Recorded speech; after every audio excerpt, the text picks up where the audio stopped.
Welcome back to the channel, guys. This is the video we've all been waiting for. Today we're gonna have this truck fully functioning. We're gonna take it out and show you guys how it drives for the first time, the suspension lifting up and down. It's gonna be really sweet. I'm excited to show you all. As always, I did do a couple things off camera, but we're gonna get to those a little later before we head out with this thing. This video is about lights. You might be able to see we have the chassis wired up for the most part, all of the wires cleaned up and where they're kind of out of the way. The last bit of wiring is our lights, and that all goes in the body. We're going to start with the tail lights. This is an LED tail light kit that I picked up off of Amazon. It comes wired with two 5mm white LEDs and two 3mm red LEDs on each strip. I don't need the white ones though, I only needed red. So I cut the white LEDs off and soldered the reds back in place. So now I have four 3mm red LEDs that'll fit in our tail lights. This normally plugs directly into the receiver, and whenever the receiver has power, our lights come on. But I don't want that. I want the tail lights to be on a switch. So I picked up this relay that actually runs through the receiver. I wired it where the relay gets power completely from the receiver. So the relay itself does, as well as our power in, all comes from the receiver. We just need receiver voltage to power these lights.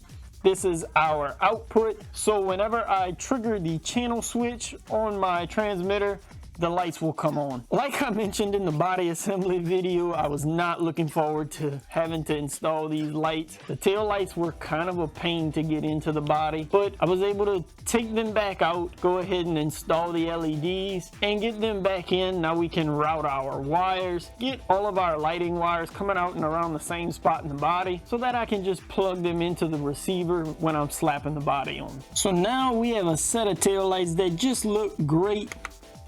Just a flick of the switch here at the bottom and they turn on and off. That's one set of lights down. Now we'll move over to the front. If you follow me over on Instagram, you've seen these headlights already. I've been teasing them over there on that page. These are some Halo style LED headlights. We have a main LED in the center and a halo ring on the outside. This halo ring can change to a bunch of different colors: blue, reds, ambers, rainbow, all kind of different things. It's pretty cool. That's why I put it on a separate switch. We're gonna get these installed real quick. This is just gonna be shoe glued into place. You can see here that it's actually a pretty tight fit to get these lights into these buckets. So just a little shoe glue to hold them in place, make sure they don't vibrate out anytime. These will plug directly into the receiver. Since all of the controls are actually in line already, we can program these lights to a switch on the transmitter and get them working as well. Now we can check out how these headlights operate. If I press the PS2 button here on the transmitter, it does nothing. But if I double press it, they come on. And then double press again to switch through all the modes. You can see we have a bunch of different options for halos. The only downside is the halos and the LED headlights themselves can't be on at the same time, but still pretty sweet.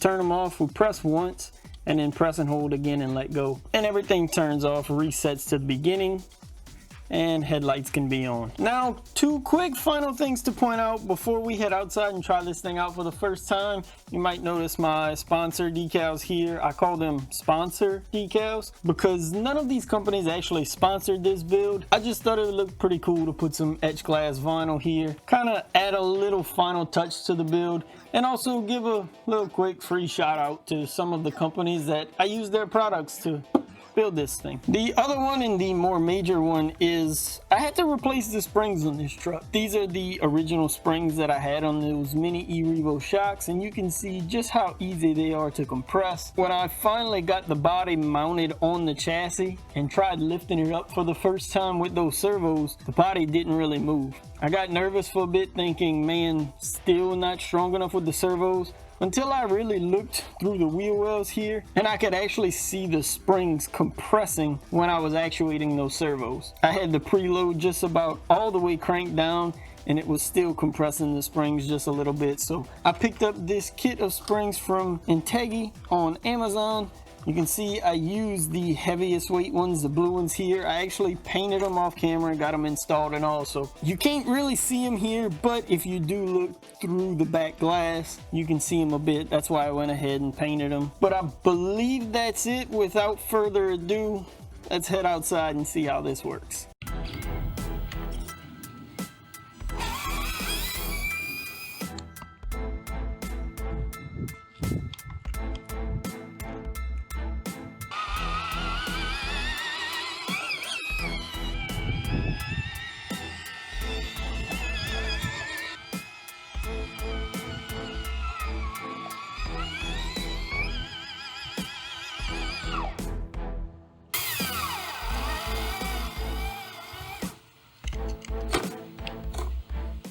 How about that? We have a fully functioning dropped Blazer. Headlights and taillights work great.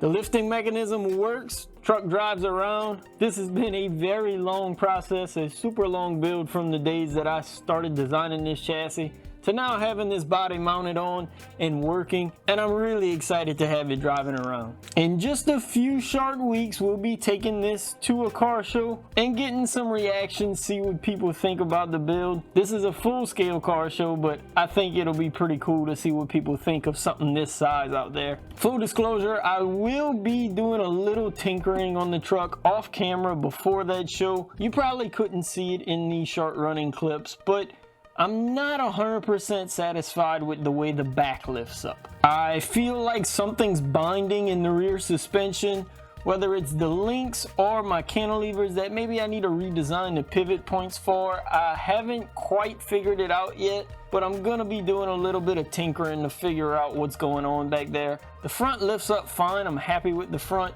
The back just doesn't seem like it lifts up to where it should. So before we make it out there to that car show, I want to make sure everything works right. I want to be able to drive this thing around for a good little while at the show and not have any issues. I hope you all enjoyed finally getting to see this thing out on the concrete driving around. Make sure to leave a like if you enjoyed the build. Leave a comment down below, tell me what you think about the build now that it's fully completed. And make sure to subscribe so you don't miss the video where we take this thing out to its first car show. Thank you all for the support along with this build. All you guys watching the videos and leaving comments, interacting with the channel is why I keep doing this. So as always, thanks again for watching. Peace.